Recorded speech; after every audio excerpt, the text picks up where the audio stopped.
Renewed Mind Revolution Podcast.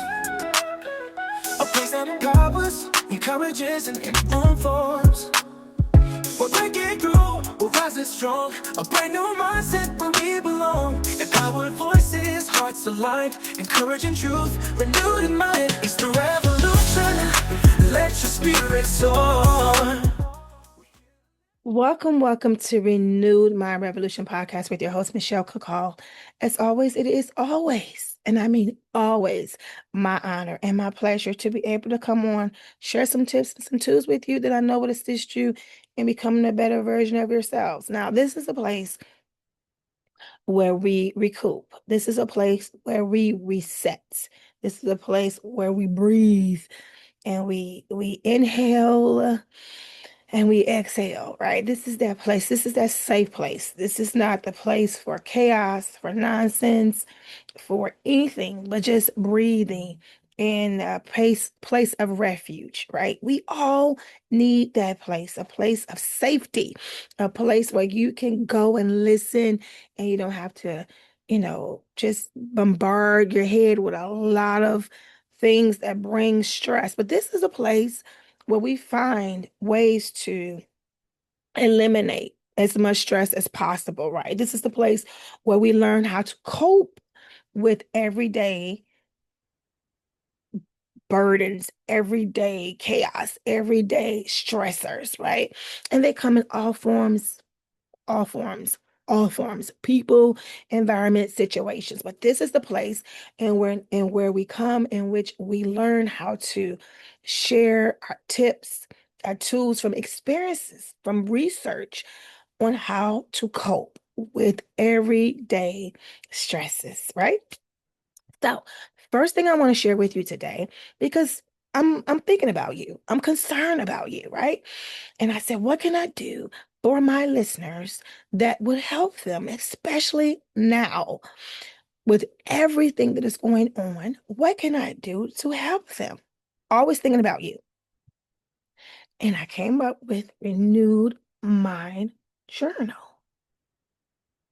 Now, I have something very special for you today. Now, today is October the 23rd, 2025. And for the first 10 people who message me, they will get this free. They just need to pay for the shipping, but you will get this free.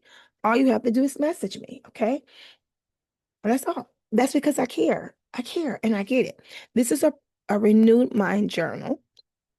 Let me emphasize to you this is faith-based, which means that it has regular journal information in here as far as self-reflection and awareness. You have opportunity to write down your self-reflection and your awareness.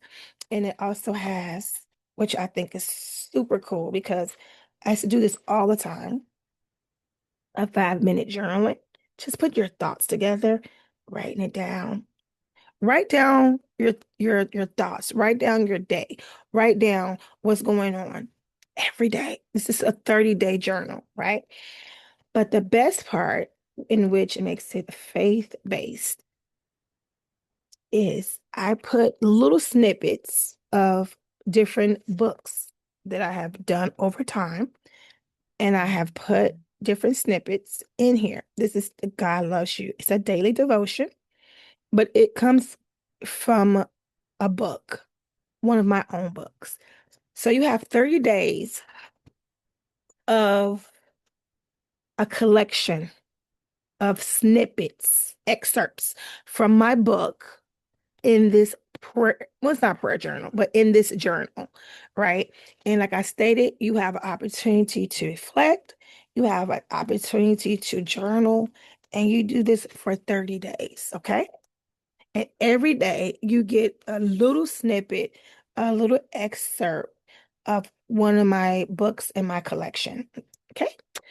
So for the first 10 people, and I keep it fair, you will get a free book because we need it, right?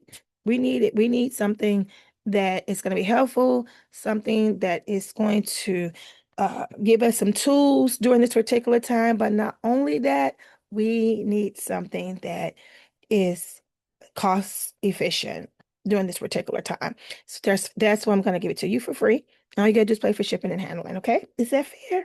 That's fair. So let's get into our chat today. There's so much that we could talk about, right? There's so much happening. You cannot nowhere in the world watch the news without being affected somehow. Um, whether you are young, whether you are old or older, elderly, it doesn't matter. And I have all generations around me. I'm very fortunate, right? So I have the younger generation, I have the middle age, and I have the elderly, older. I have it all around me. So I hear all perspectives and I hear all concerns and I hear the frustration. And I think lately what I hear most is this frustration, this fear, this anger, that I hear, and I understand 100% what we are dealing with, what we are experiencing. But what I am here today to do is to help you to handle that, to deal with all of the constant reporting, constant news, constant stressors, constant frustration, and be realistic about it. Be realistic about it. I would never come on here and try to numb anything. I don't believe in numbing. Numbing to me is not healthy, but I do believe in healing. And I know who's the source of that, right? So I believe in healing, but I do know also there's some practical tools as well that we can use, practical things that we can do to assure that our mental health is fine, our physical health is fine, our whole person is fine. And it's processing and handling things in a proper way, right? And if not ever, then especially now. That is so important, so important. And here we always try to be very honest and transparent about the expectations, the expectations.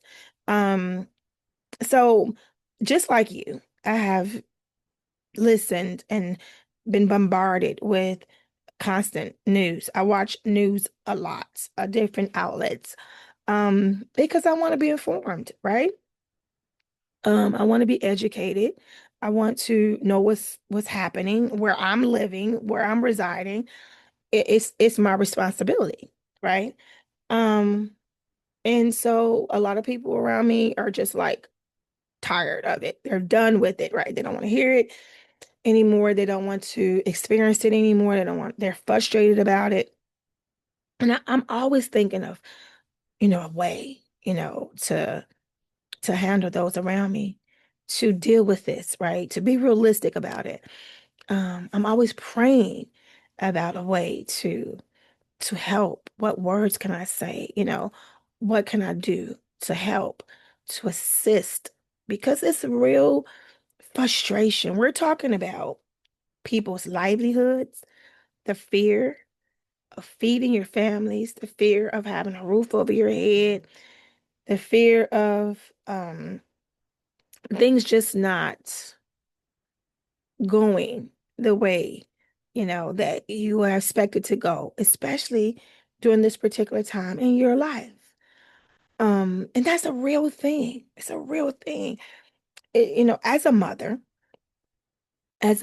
I completely understand that fear of not being able to provide for your child, to, take your children, look to you for everything, right? They're looking to you for everything. They're hungry, they're they're hurting, they're sick, don't know how to relate it. They're going to look to you. When they're scared, they run to their parent, to hold them, to console them, to comfort them, and to bring some type of support, right? So when parents are put in positions where they don't know what they can do, what will happen after making all the right moves, doing all the right things, then it is a scary, scary place. Now, let me say this part. I am 50 years old, come from a generation where when you was growing up, you were pretty much told if you get you a government job, a state job, government job, federal job, you're good to go. Like you start there and you spend the rest of your life in that career until you retire. Like nobody walked away from a federal or government job, right? Because there was security there. There was security in that job and it provided, right, very well and took care of you and your family. So you didn't worry about that. So a lot of people put in time, got their education, pay for their education to get these jobs, to establish that form of safety and security that we normal people would want. Normal people want security, stability in their lives. Some people feed off chaos. That's their business. But if just is just me speculating, the norm is that most people, let me say everybody, most people desire stability, right? Stability. And so it is important that they establish for themselves, this is what I want to do, because not only is this a passion of mine, but it would provide for me and give me the life that I need and that I wanted. So to live in a time where immediately their jobs are in jeopardy, mind you, they're not thinking that would happen. They're not thinking that because they have planned. This is where I begin and this is where I'm going to retire. They have put in that work. And so they have planned. This is it. And now their lives are shaken up. It's changed, it's shift. And if you've been doing this for 20 years or 15 years and all of a sudden, boom, it's gone. And mind you, the workforce is limited now, right? It's limited. So now you're thrown in this limited workforce because a lot of employers, let me tell you this, based upon your experience and your education, they won't even hire you. They won't. They're going to look at you have 20 years in this field, you have this education. Why do you want to do this? I've heard that before, right? Why do you want to do this? Is this something you really going to do or want to do? Why are you doing? They and then the thing for them is, would you stay here? This is something that you and you're probably thinking, I just want to feed my family. I just want to make sure that they have what they need, but they're not accepting that answer. They're wondering, why are you even here? And they can know what's going on in the world, but still they're gonna protect their company, right? Knowing that this is not what you are used to. This is way above your pay grade and way below your pay grade. You used to, getting this amount. We can only give you this amount. How can you settle with that? And you're thinking something is better than nothing, right? This is the environment that they're going to be thrown into, trying to figure out how to continue paying their bills, and feeding their families in an environment where the job pool is small. It's hard to do. And even if they could get, an opportunity to get an interview, they're going to be questioned as to, is this something that you really want? Okay. So people are dealing with real issues, right? Real issues. The environment has completely changed and not in a good way. People are afraid, people are scared, people are nervous, people are hungry. There's so much information thrown out there. And let me just say, from my own perspective, and this is my perspective and my opinion, there's a lot of lies that are constantly thrown, just lies, lies, lies, lies. So then you're stuck in between what to believe, what not to believe, and what to take in and what should you not take in. And it's just a lot happening, right? But still, people lives are being affected. People are hurting. People are struggling. People are trying to figure out, what do I do? Because this was not supposed to happen, right? So let's talk about that.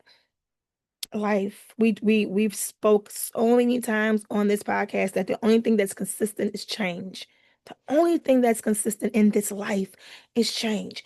Some changes, it's like you can just, keep going, you can keep moving. But some changes are so life-changing that it's hard to just pick up and move, right? Just pick up and go. You might lose your balance a little bit more. You might be a little shaken. You might be a little lightheaded. Come on. It's some things that happen that is a little bit more challenging to you, that would take you off guard, that will make a real impact in your life.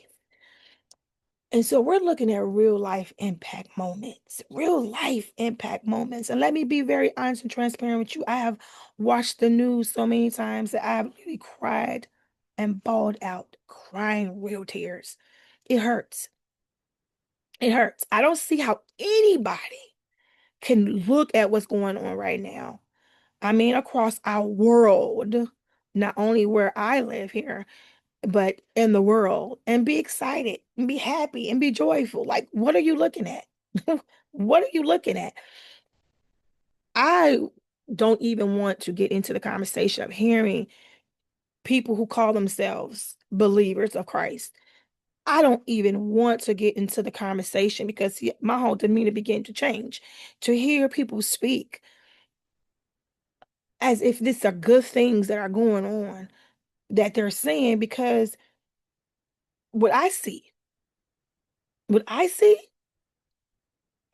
is a lot of lies.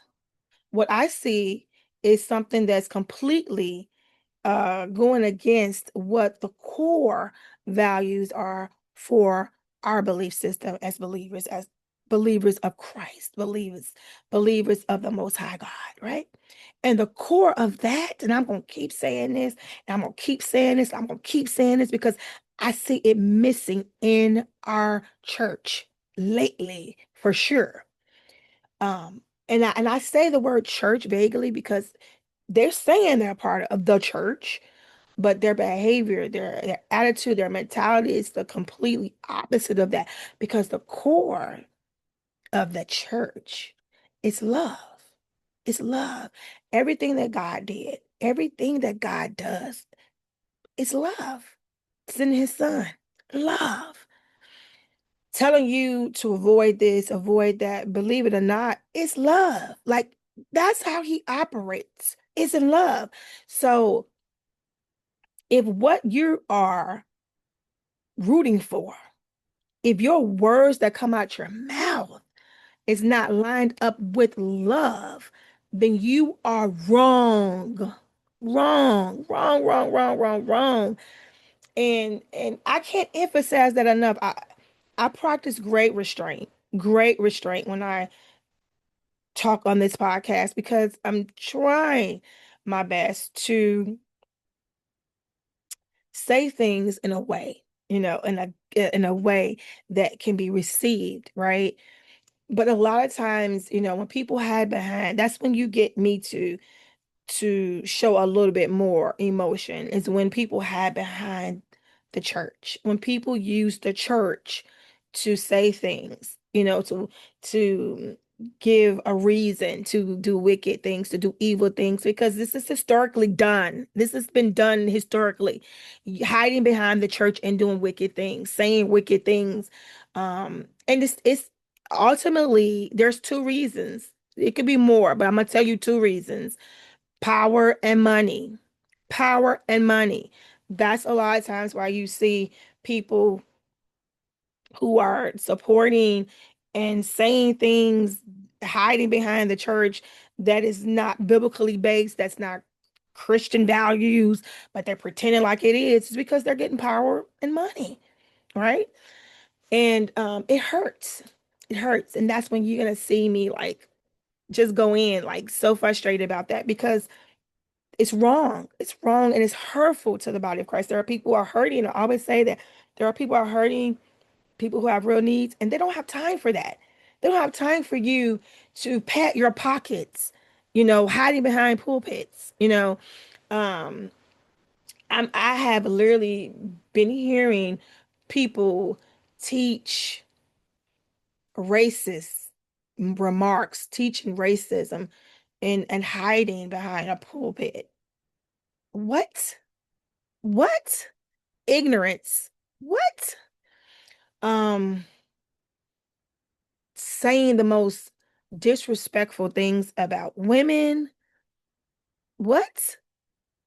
Disrespectful things about people from different cultures and backgrounds. What? What? And to see and to see the church support it is crazy times. These are crazy times. Um, it's so much that is going on that it is very hard to process. But this is the silver lining. It's the silver lining to all of this. And I'm so excited to be able to share a silver lining. There was a couple of weeks ago, and I just really wish I could like get this words to you, like really get the words to you. But there is this song. I was talking. Let me set the scene. Let me set the scene for you.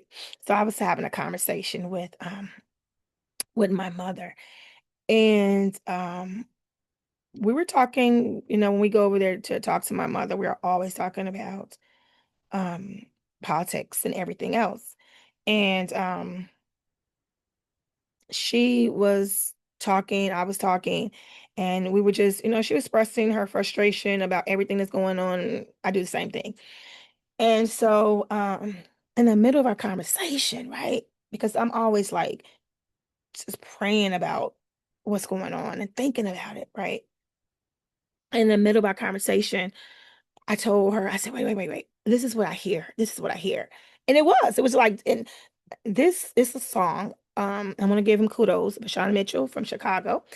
But I hadn't heard this song in years. And I mean years, years, years, years. I'm talking about years, years, years.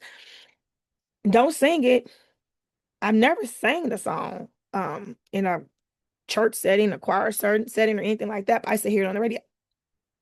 But I'm just trying to say that this song would not have been on my mind. It would not have been on my mind. And I heard this song in my head, and it says like this, it won't always be like this. Um, God will, what God will provide what's concerning me. I want to get the words right. I don't want to chop up the words. Hold on for 1 minute. Let me make sure. Um, I don't want to chop up the words because it's a particular section that he says that it's a it's a particular section of the song that I should have had this up for you guys, but I did not. But there's a particular section of the song, and I wish I could play it, but you can't. It's a particular section of the song that stuck out for me. Okay, so it says, because I was getting ready to sing it wrong, and I want to get it right, but I heard this one part, and that was it. And it says, it won't always be like this. The Lord will perfect what's concerning me. I mean, that concerning me. The Lord will perfect that concerning me. And sooner or later, it will turn in my favor. It's turning around for me. Let me sing that again for you because I chopped it up and I don't want to do that. It says, and it won't always be like this. The Lord will perfect that concerning me. And sooner or later, turn in my favor. It's turning around for me. And then but that's what stuck with me the most is that sooner or later it will turn in my favor.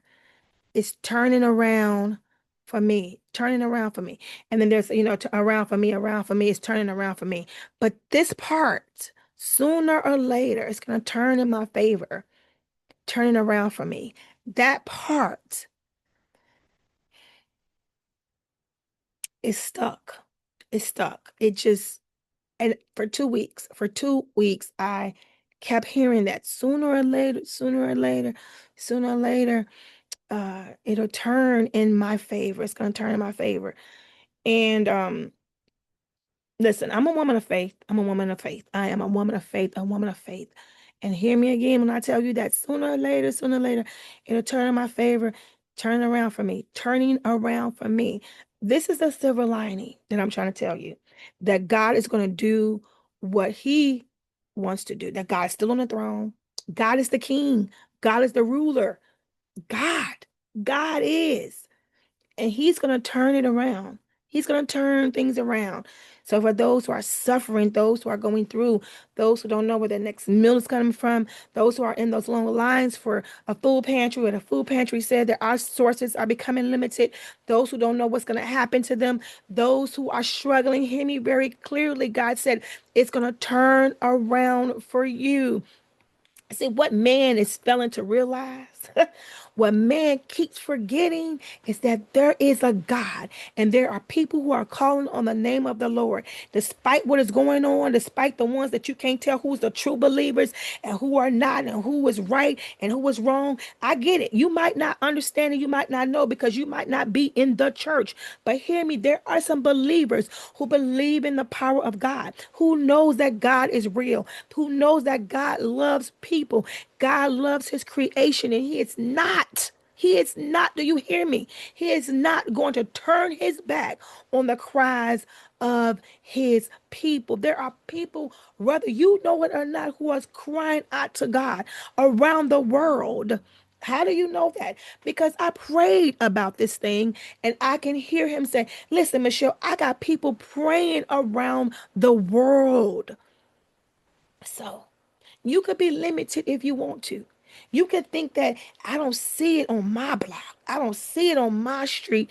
I don't see it in my community. Well, you don't have to see it to know that God is going to turn this thing around. And it won't always be like this. It will not always be like this. This is what I'm hearing in my spirit. This is what is raining in my head and in my ears. I was simply having a conversation with my mother, simply having a conversation. And that just kept ringing in my ear over and over again. It won't always be like this. It was just ringing and ringing. He's going to perfect that concerning me. And sooner or later, it's going to turn in my favor, turning around for me, turning around for you. That's the silver lining. With all the chaos that's going on in this world, all the chaos that's going on in these countries, all the chaos that's going on in your personal life, because you might say, look, that's happening there, and you might not be feeling the effect of that. Now it came to your door. Now you're feeling the effect of it, because a lot of times we sit in and we feel like, well, that's not happening here, so you don't get to really feel the effect of it. You might pray about it a little bit, right? But now you know. You better pray for your neighbors. Pray for other countries. Pray, because look, now it's at our door. It's at your door. You're dealing with some stuff that you never thought you would have to deal with. You're experiencing things you never thought you would have to experience. But hear me clearly. Turning around. Turning around. If you know me, if you've been listening to this podcast for years, if you really have heard me over the years, then you know what I'm telling you is not a lie. It's not a lie. It's not a lie. It won't always be like this. It won't always be like this. It won't always be like this. It kind of feels like I kind of feel like, you know, where you see in the Bible, the man of God said, it seems like the enemies, just they keep flourishing, they keep prospering, right? But then you feel like I'm the one who is trying but getting dumped on. I had a younger person tell me that before. It just seemed like, what's the point? What's the point? It seemed like the wicked seems to thrive and they seem to be fine, right? They doing all this wicked stuff and seem to be okay. But I'm trying and I'm struggling here and I don't understand. It seems like that. So hear me when I say this been happening for a long time, where it seems like the wicked get to do whatever they want to do with no consequences. Nothing happens, right? They just doing and hurting, being cruel and evil and a villain to people, right? And it feels like you're trying to do everything that you're supposed to do. You didn't lined up your ducks in a row, doing things that you think is to be expected, the right things, the right moves, and everything else, right? But boom, all this stuff start happening to you when you're trying to figure out like what's going on. How? I've done what I'm supposed to do. Why? Why? That's everybody has asked that question. One point in your life, you lived long enough. Why? Why? Right? It won't always last. It won't always be like this. It won't last. We used to sing a song back in the day, say, trouble don't last always, right? I'm so glad trouble don't last always.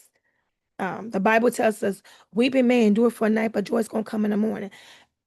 And I did a sermon one time, and it says that I said, sometimes that night seems so long,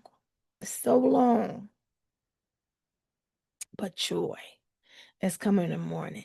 And I remember using this analogy of New Year's Eve, right? That New Year's Eve, that night seems a long time because you're anticipating that New Year's Day. You're anticipating being able to celebrate and say, Happy New Year's, right? So the night seems very long when you're waiting. The nights, come on, somebody. Come on. The night seems so long when you're waiting. The night seems so long when you're anticipating the change, the shift. I get it. I get it. But that New Year's Day is going to come. That next day will come. That morning will come. When have you ever been sick at night? Because being sick at night seems like the longest nights in the world. I've been there. I've been there looking at my phone, the clock, just watching the time go and just saying, my God, this has been the longest night ever. I'm so exhausted. I'm gonna sleep the next day. I'm so tired. Right? Because you anticipate that this moment will pass. This moment will end. I won't have to sit here and keep suffering and going through this sickness and this affliction. And it seemed like forever. That night seemed long, right? It seems like forever. I have been sick before for maybe it's like a week or a half or so, and it felt like a month or two because it takes so much from you, right? But what really makes it feel long is the anticipation of the healing process, the anticipation of when this is over. When will I feel better? When will this go away? When will this stop? It's the anticipation that makes it feel so much longer. So much longer. And to be honest, depending on our mindset in the midst of that, that determines how long it goes. That determines how long how long we feel it, right? Because our mindsets are very important during the process. But hear me again when I tell you this. It will not last. It will always be like this. Weeping may endure for the night, but joy is coming. Joy will be here. Joy is coming. It's coming for you. It's coming for me. And I know you have that nagging. Y'all can't see me. Those who are not watching the podcast and hearing the podcast, you can't see my face. But there is a nagging that happens that says, please, please. I don't see anything changing. I don't feel like this will change. It's not gonna be over soon enough for me. So I don't know how that, there's a lot of nagging and thoughts that lingers to try to pull you into a place that you don't need to be. Well, you should be staying at right now, where you should be adamant about and intentional about is saying it won't always be like this. This is let me say this, and I'm gonna sum this up because this is what happened. There were some things that I was going through, some things that I was facing, some things that I was dealing with, and I wasn't dealing with it the right way. And I remember God kind of revealing to me, Michelle, you took me out the scenario. You took me out the picture. You was dealing with it as if you was dealing with it by yourself. I am here. I have always been here. I've never left you. I have never forsaken you, and I never will. You took me out of the scenario. And I thought about that. I thought about that. And I was like, he's right. Because I literally was thinking about it, handling it, facing it as if God was not there, as if he wasn't a factor. He wasn't a factor. And he's always a factor. He's always there. And the reason I'm saying that to you is because as you are shifting, as you are beginning to deal with all the things that we are looking at, all the things that we're dealing with, I want you to remember this, whether these are faith-based people talking to you, supposed to be faith-based people talking to you, and they saying things that you say, this ain't lining up with the word of God. How dare they call themselves believers and all that, and how can they get away with that and all that, whether it be your political leaders, whether it be, people in your family, whether it be your jobs, whether it be whatever it is, hear me very clearly. God is still a factor. He's still a factor. He's still a factor. And you can't take him out of the scenario if you wanted to. He is a factor. Remember that. Remember that God is in the midst. He is a factor. And all you have to do is remember that it will not always be like this. I think that as I close this up, because we're talking faith-based today, um, it is so important and it's imperative for those to speak up the truth, speak in love, speak in love, and speak up and speak the truth. The church, the real church, not the lukewarm church, not the church who's trying to get something for themselves, not the church who's trying to benefit, not the church who wants just power and money and forgets the core values of what Christianity is. But the real church needs to speak up. The real church needs to open their mouth and speak up and say, if it is not lining up with the word of the Lord, which is love, if it's not, and I don't care, there's some very influential people who are doing things and saying things that are in churches and outside of churches, but who are not lining up with the word of the Lord. I don't know how we are misconstruing things. I don't understand how we have gotten to a place where we we're just manipulating, taking bits and pieces out of the values, the moral values, the core values of our belief system. We're just taking them out and just putting in whatever we want. We just making just whatever we want now, doing whatever we want. Do you understand there's consequences to this? Like there is consequences to this journey, to this life. There's consequences to this. There's consequences to this. So as much as we believe that people are just doing whatever they want to do and get away with it, it won't always be like this. It just won't. And I talk about the church a lot because I come from the church and I've been in church my entire life. And so I always hold the church to a different standard, right? There's accountability.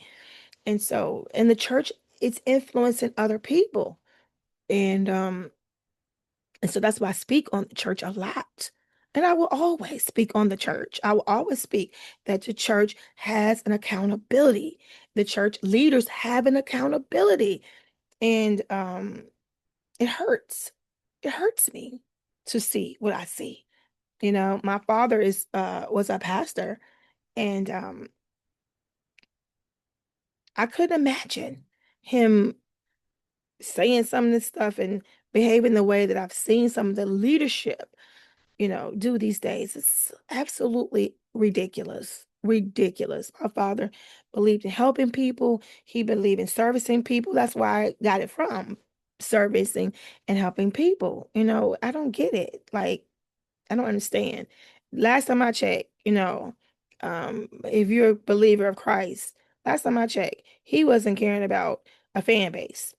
Last time I checked, he would do things that was miracles and say, "Hey, don't even tell anybody." Okay, he wasn't care. He did not care about getting the numbers up, the people, you know, praising him like that. As he walked this earth, that he had a job to do.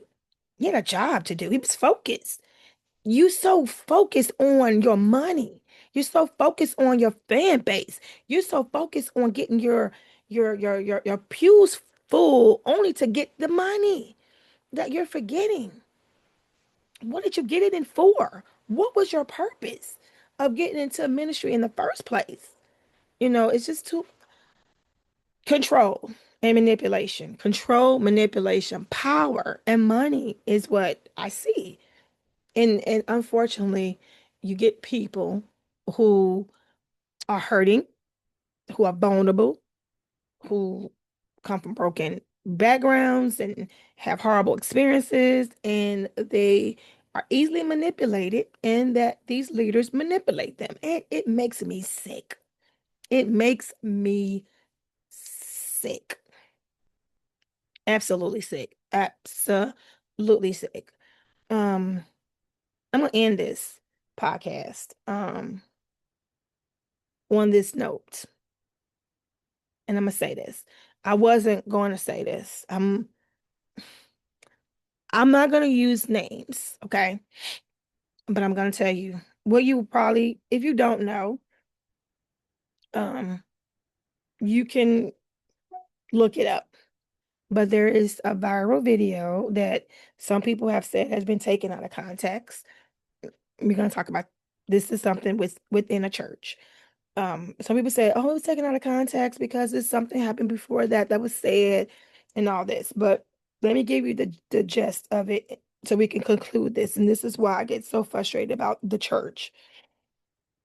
So let me set the scene really quick so we can end this podcast. There is a well-known prominent singer pastor. He's in front of his congregation. Apparently he asked them to sow a seed of a certain amount of money. I believe it was $2,000. Don't want to use no names. I don't want to do that. I don't use names for several reasons, but one reason I just don't want to share credit with these people regarding this nonsense. But just know it exists. Look it up if you want to. So, they asked for $2,000 for whatever reason. Don't know. I don't care. I didn't look into the research of that part. But I know people saying there's a reason why he asked for the money. It was a reason, and all this. Church people cracks me up when they make excuses for behavior that is so unlike, so unlike what was supposed to be done. So, and mind you, I've been in church a long time, so I pretty much know how the politics work in church, how the demeanor, how you're supposed to act. And once again, I come from my first family, so I know what behavior should look like and what things should be done and what should never ever be done. So I come from experience. I'm not just talking. I'm a PK kid. I know what I'm talking about. So, um, this I don't like people. Let me just say this part too. I can give my opinion. I don't like when people make like big things about giving money. Like This line is for $1,000 line. This is for $200 line. This is for $400 line in church. I hate it, hate it. That's my opinion. Take it or leave it. I don't not care anymore. But I hate it. I think you shouldn't do that. I think what people give is what they have. If they don't give everything that they, supposed to give or whatever, that's between them and God. Who are you to check somebody about what they give? Okay, so that's why I don't believe in 1,000 line, 200 line, and who cares? Put that stuff in a basket and move on with y'all lives and stop counting people's money. You don't know what their bills are like. Trying to embarrass people. I'm in $100 line or $50 line or $20 line. Everybody else in the $1,000 line make me feel bad. Don't make me feel bad. That's all I got. And I don't have to give that explanation to you. I should not have to. That's ridiculous. Y'all know I start talking about I be on my horse. I get frustrated about it. You see that. Because I don't understand it. What are we doing? This has got nothing to do with God. Got nothing to do with God. Nothing to do with God. So he stands up there, asks for $2,000. This lady gets up there with a young child. People say it's a son. Don't know. Okay. I feel bad for the kid because he's standing there with his mom or parent or, whoever the person was to him, right? Standing there. The woman gives. She announces her name. She announces what she's doing, and she announces that she's giving $1,200. Okay. The man, minister, pastor, tells her pretty much this is not what I asked for. Pretty much what she said. This is not, he pretty much telling her this is not the instructions that was given to you, right? And kind of reprimanding her for not following those instructions, right? I asked for $2,000, right? And you're bringing me $1,200. And the lady, instead of her, because this is embarrassment, you hear me? She might come back and say something different. I don't even know her personally, but it's embarrassing. She's in front of everybody. The cameras are on her. The church is full. And you told her you're not following instructions. You have reprimanded her like she's a child in front of a child, in front of everybody. And she stands there and she goes, well, I'm gonna work on the other $800. What I heard when she said that was, I don't have it. I don't have it. If she said I have to work on the other $800, she didn't have it. She gave what she had. That's it.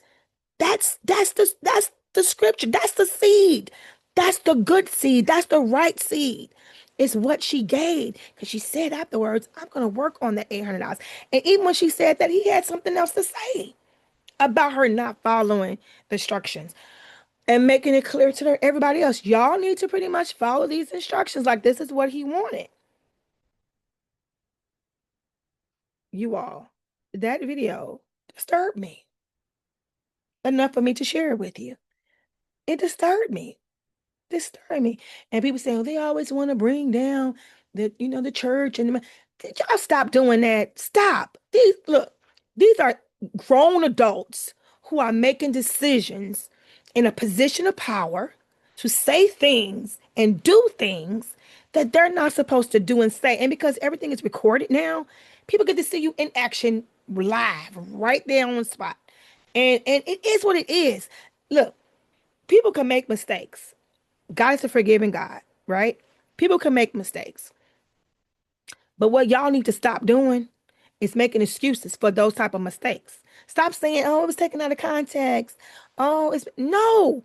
You got to be blind and deaf not to hear the tone. I'm disciplining you right now in front of everybody.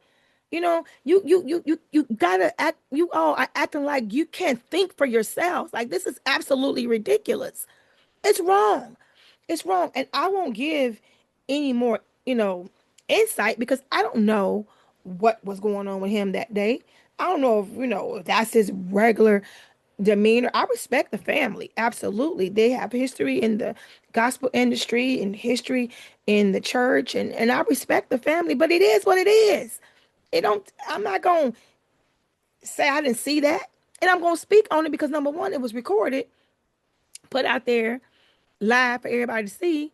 And then I want to make sure that those who are outside of church, because I love to protect those who are not outside, who are not in the church, because I want them to get in the church. So I'm quick to say to those outside the church, that is not normal behavior. That should not happen. And that is not okay.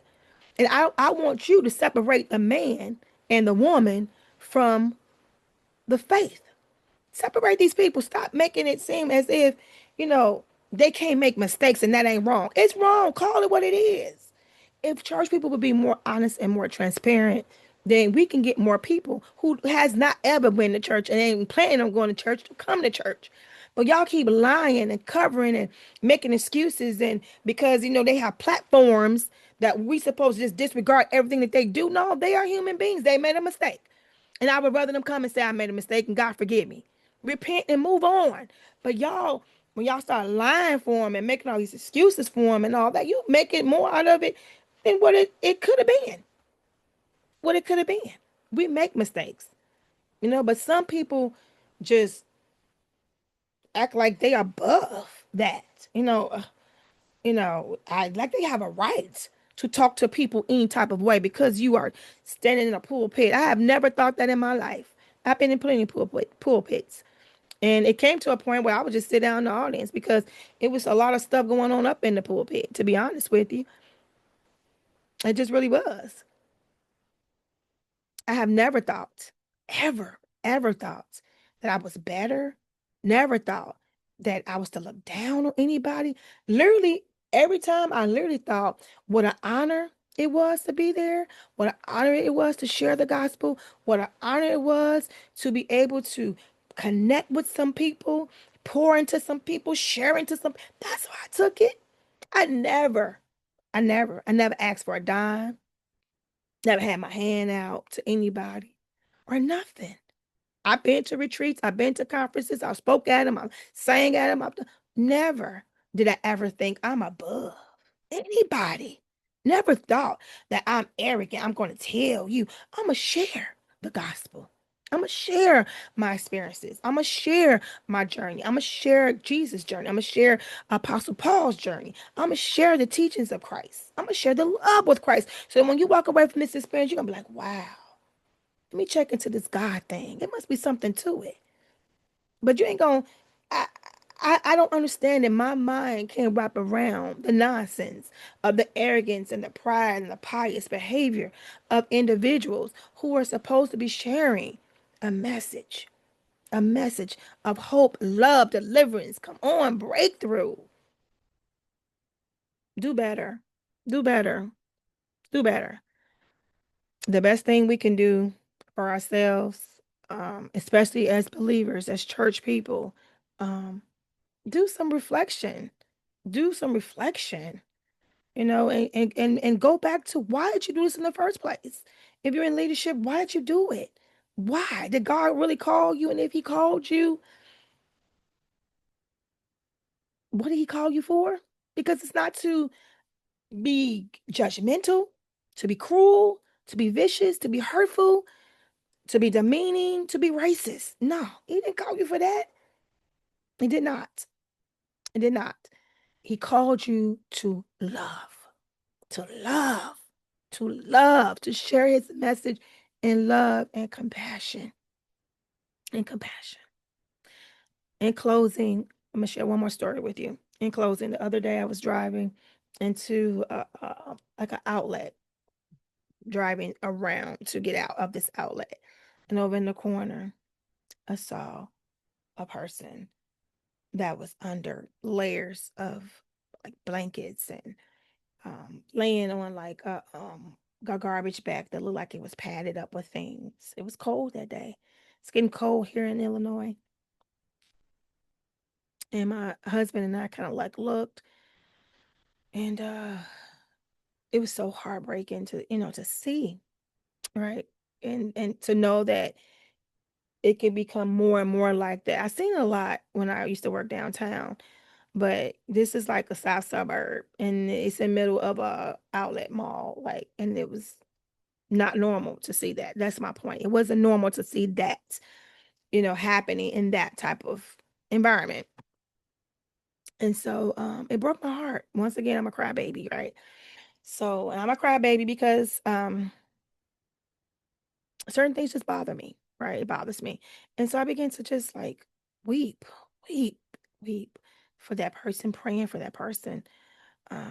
People on the street for different reasons, right? But times are changing now. That's my point. Times are changing. And I began to share with my husband a story of when I was very young and I went to go take out the garbage.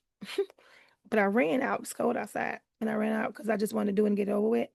And so I didn't wear any shoes, any socks, or and a coat or nothing. I was young, so I didn't have no sense running outside like that. And I ran outside and I was so cold.